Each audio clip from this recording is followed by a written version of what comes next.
go to the second location. Always trust your gut.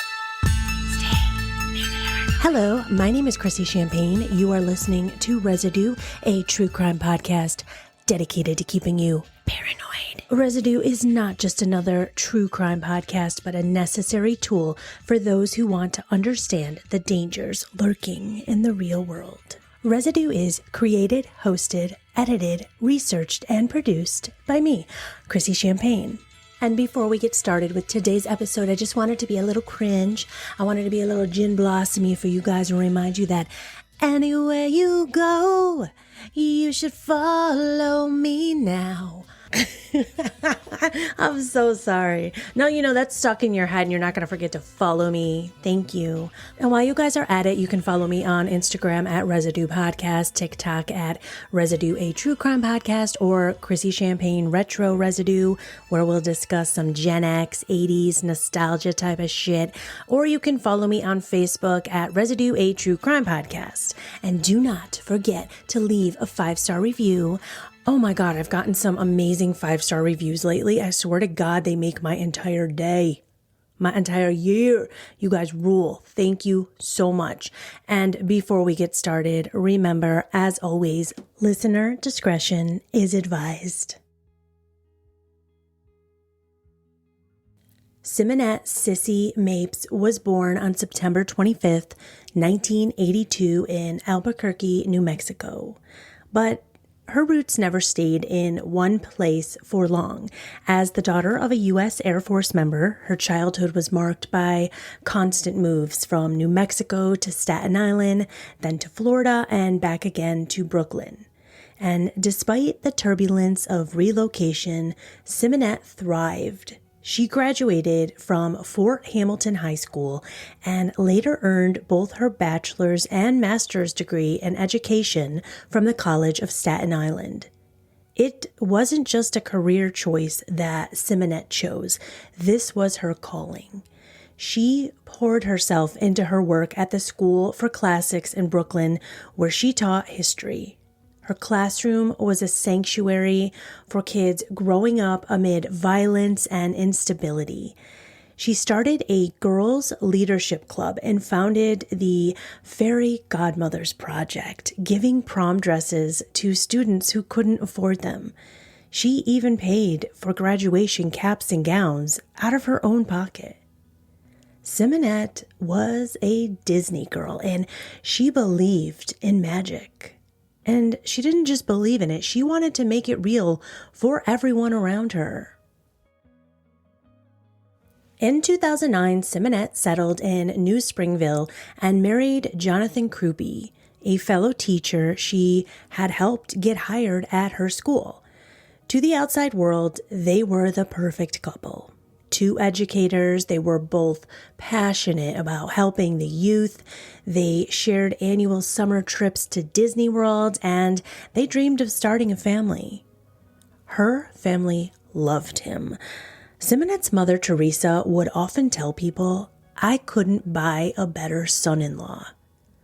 But under the surface, things weren't as perfect as they seemed.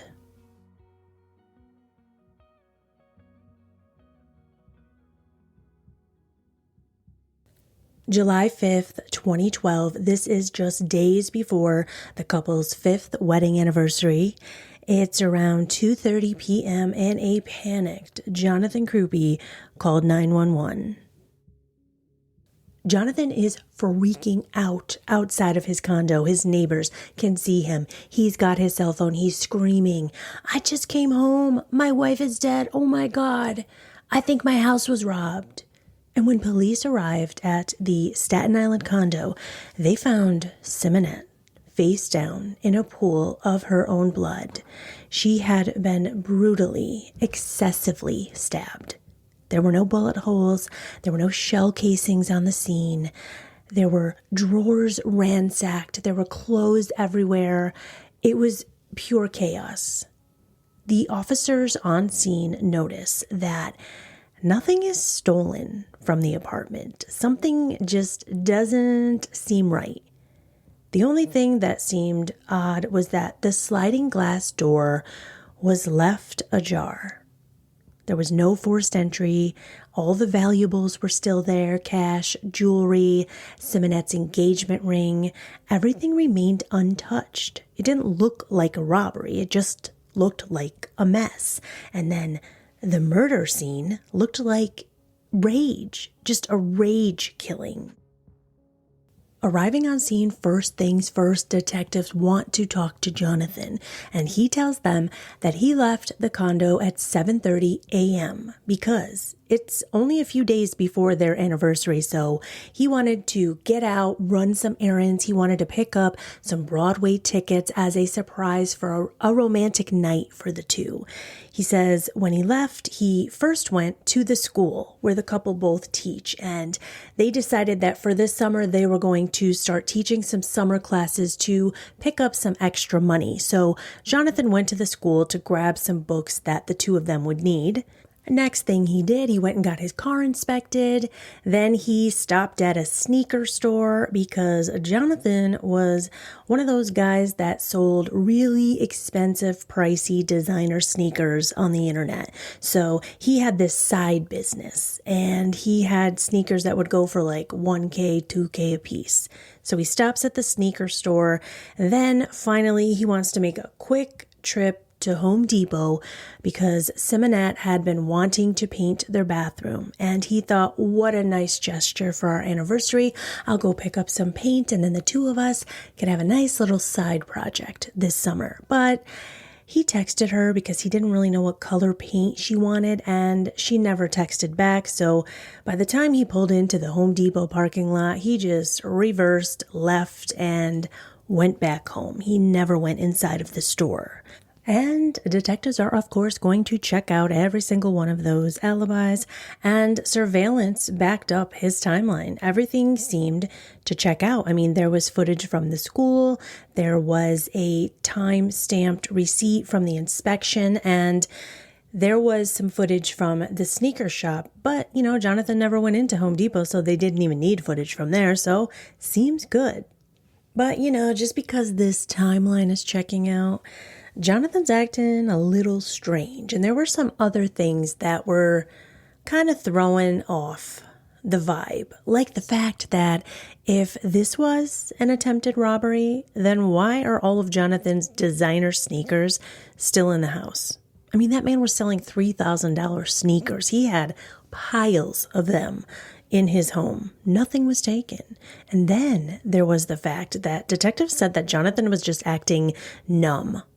Just numb. There was like no emotion coming from this man. Then they talk to the family and they learn that Jonathan's acting weird. The day after the murder, the entire family's gathered together, Simonette's family and Jonathan. And Simonette's family is in just complete shock. They are just crying. They're sitting together.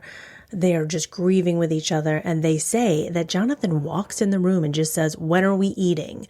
I'm starving." And this whole family is looking at each other like, I can't eat a fucking thing. Are you kidding me right now, Jonathan? And he's basically just pestering everyone for food while they're all crying. Then he says that he wants to sleep at his in-laws' house. He doesn't want to go home. But Simonette's brother he's getting a weird feeling. He's always had a little bit of a weird vibe with Jonathan. And he says that he was scared for his parents. He didn't want Jonathan sleeping in their home. He even went up to them and said, "I'm going to need you to lock your bedroom door if you let him stay here tonight." And they did, and Jonathan slept on the couch. But it was little things like this that police were like, you know what? Something seems off with this guy. And the cracks are beginning to show. But police still have other leads. I mean, they have DNA from the sliding glass door. They have DNA from all of the drawers being taken out. And they sent all of this to the labs. So they're still waiting on that to come back. And these detectives are leaving no stone unturned. Is that the saying, no stone unturned? They're even speaking to the kids from the school.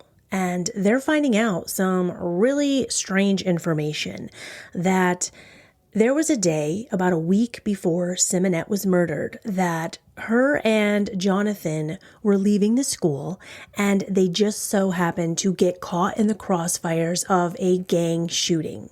And the two of them ended up running behind a car and hiding. They got caught in between these gunshots that were going back and forth, and this freaked Simonette out, obviously. She ended up going to her Facebook page and posting about this, and this was on June 28th, 2012. Crupi and I survived a shootout today. Thank God we are okay. I'm sure over summer school we'll find out what this fighting was about.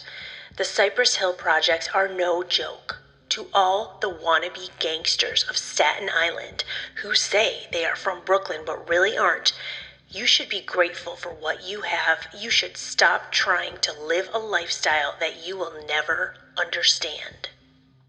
Okay, so police see this Facebook post and they hear this about the shootout and they are like, okay, wait. Could it have been gang-related retaliation? Simonette had taught many kids from violent neighborhoods, including Bloods and Crips. But at her funeral, more than 50 gang members attended. One of the most high-ranking Bloods went up to Simonette's mother and told her, "We are calling a truce for the day. The Bloods and the Crips are coming together for one day, and this is for Mommy Mapes." All of her students called her Mommy Mapes, and there were at least 50 gang members at her funeral. So police are thinking, okay, no, there's no way that this murder was gang-related. We have to start looking at different avenues. And when the DNA comes back from the sliding glass door, they get the ID that there is an unknown female DNA on that door, along with Jonathan's. When investigators start searching Simonette's cell phone, they find out that there is someone in her contacts under the name Woman. So could this woman in Simonette's contacts be the woman who left DNA on that sliding glass door? This phone number under the name Woman is traced back to an escort service, and this woman is known as Ms. Pumpkin. Ms. Pumpkin had an ad on an adult escort service page in the classifieds, and her details were listed as Ms. Pumpkin, age 23, ethnicity Black, gender female, body type curvy, breast cup C, piercings none. So the police call this number and they book a date with Ms. Pumpkin. And they do this so that they can get her to a hotel room and they can get her to start opening up about Jonathan. Now, let me tell you something. Ms. Pumpkin cost $300 an hour.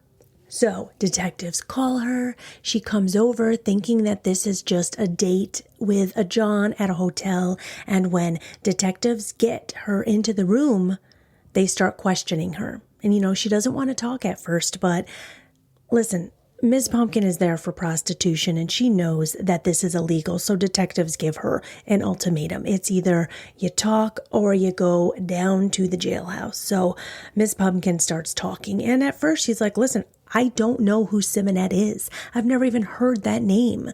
And then they ask her if she knows Jonathan. And she's like, I don't know anyone named Jonathan, I swear. So instead they start just describing Jonathan to Ms. Pumpkin. And when they say that he's a school teacher, she's like, wait, I do date a school teacher. I've been dating him for the past 2 years, maybe a little more. But that guy doesn't go by the name Jonathan. He goes by the name Mike. So Jonathan Crupi, alias Mike, has been dating Ms. Pumpkin for 2 years. 2 fucking years. This dude's a school teacher. $300 an hour. Whew. Okay, so Miss Pumpkin also tells detectives that on the day of Simonette's murder, now she doesn't know it's the day of Simonette's murder. She just knows that on this day, Jonathan called her from a completely different number than he usually calls from. Now, Jonathan was the kind of guy, she said, that he didn't just randomly, spontaneously book a date. He booked dates in advance. So this was strange. Different number, and it was an urgent date. He was urgently begging for her to meet him at the hotel. So that Home Depot trip that Jonathan said he went to buy his wife some paint so they could do a project together, no, that was a $300 Ms. Pumpkin quickie. Police also learned that Miss Pumpkin used to go to Jonathan's condo for hookups. So they ask her for a DNA swab, and she does. And this DNA swab matches what they found on the sliding glass door. And police don't believe that Ms. Pumpkin had anything to do with the murder. They don't believe that she was in the house helping Jonathan, but they do believe that after that Home Depot trip, Jonathan transferred Ms. Pumpkin's DNA onto the sliding glass door. It's just think about how he did that, okay? There you go. And just to piss you off a little more, the medical examiner comes back and says, hey, guess what? I know what the time of death was. It was 7:30 a.m. And remember, Jonathan said, I left the house at 7:30 a.m. and ran a bunch of errands. And one of those errands was hooking up with an escort and then coming home with his wife's dead body laying in the condo and then transferring this escort's DNA all over the house. That man paid an escort $300 to have a quickie when he knew that he just murdered his wife and her body was just laying in their home. And you know what? I feel bad for Ms. Pumpkin too. She gets wrapped up in all this shit. This guy, I hate this guy. Yeah, and let's shit on Jonathan some more because he fucking deserves it. So Jonathan also was lying to his wife for I don't even know how long. So here's the deal. When you're a teacher at the school that they both work at, they need you to have a master's degree. So yeah, Jonathan and Simonette were like, cool, we'll just start taking classes to get our master's degree. I'm telling you, like, these classes cost $25,000. So Jonathan is supposed to be going to these classes, same as Simonette. She gets her degree, she passes, she's able to keep her job. He does not pass. He's failing out. He's not telling his wife that he's not going to class. He's wasting their money. If he doesn't pass these classes, he doesn't have a job. And these classes already cost them $50,000 combined for both of them going. So Jonathan's keeping this secret from Simonette. Where do you think all Jonathan's money was going? It was going to Miss Pumpkin. So obviously Simonette found this out because she had Miss Pumpkin's phone number in her phone. So Simonette's putting the pieces together. She's wondering what's going on. You know, she's not fucking stupid. So what police think happened is Simonette figured everything out. She contacted Jonathan the night before her murder, and she told him she needed him to come home. She needed to have a talk with him. He knew what was going down, and he didn't want to fess up to everything he's been doing. Simonette calls her mother. She calls her crying hysterically, telling her everything Jonathan has been doing and lying about. And her mother is saying, Simonette, come home. Just leave, pack your stuff, just come home. But she says, listen, Mom, I'm going to take care of it. I will call you tomorrow. I will be ending this marriage. And that was the last time that Simonette's mother, Teresa, ever spoke to her. This is a lot of evidence that police can bring to arrest Jonathan, but they need something solid. So they start looking at all of that surveillance footage again, and they're noticing that Jonathan is always carrying around this green sort of backpack.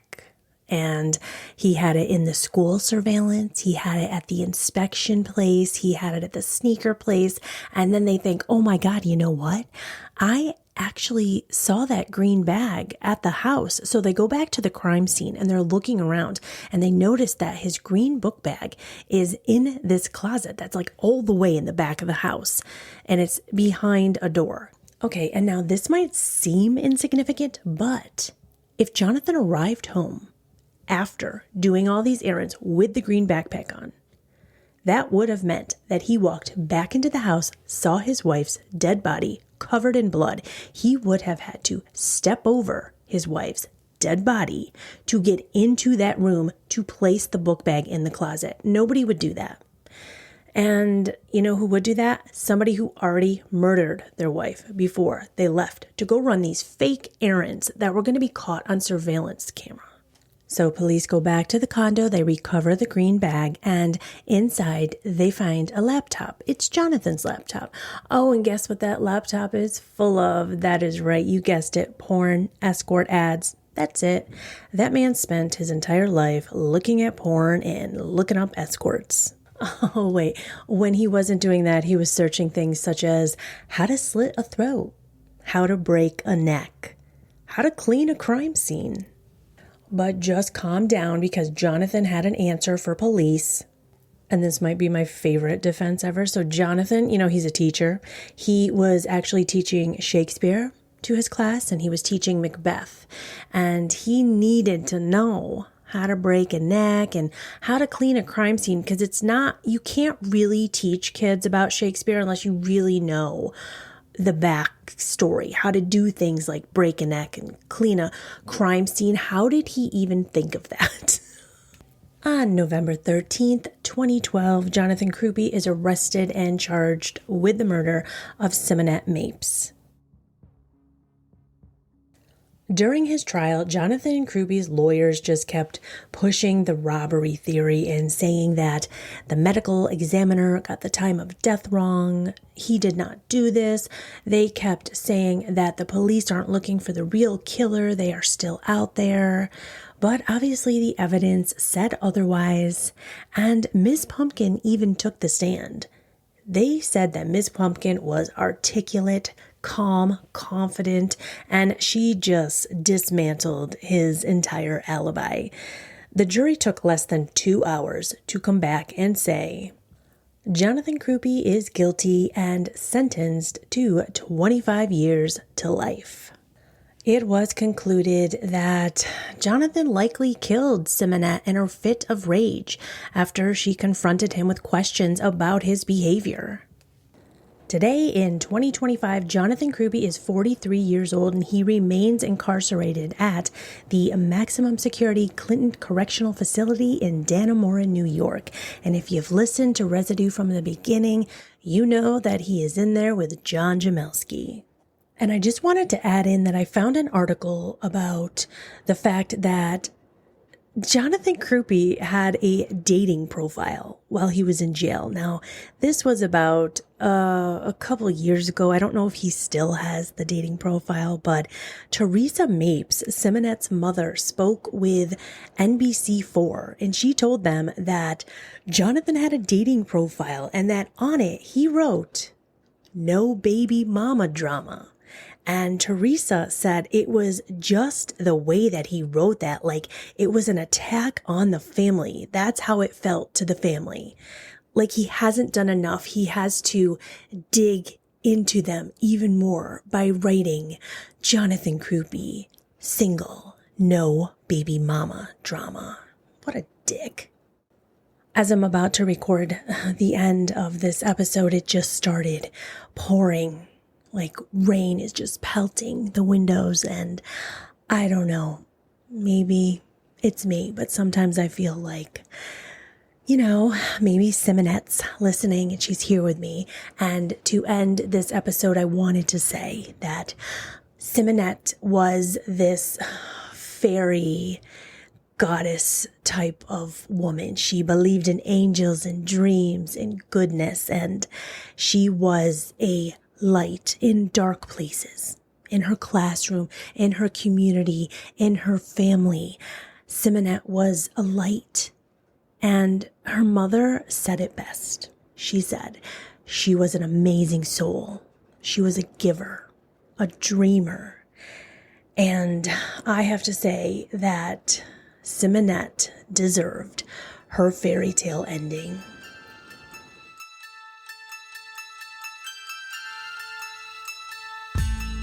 I'll see you next week. Stay safe and stay paranoid. Stay paranoid.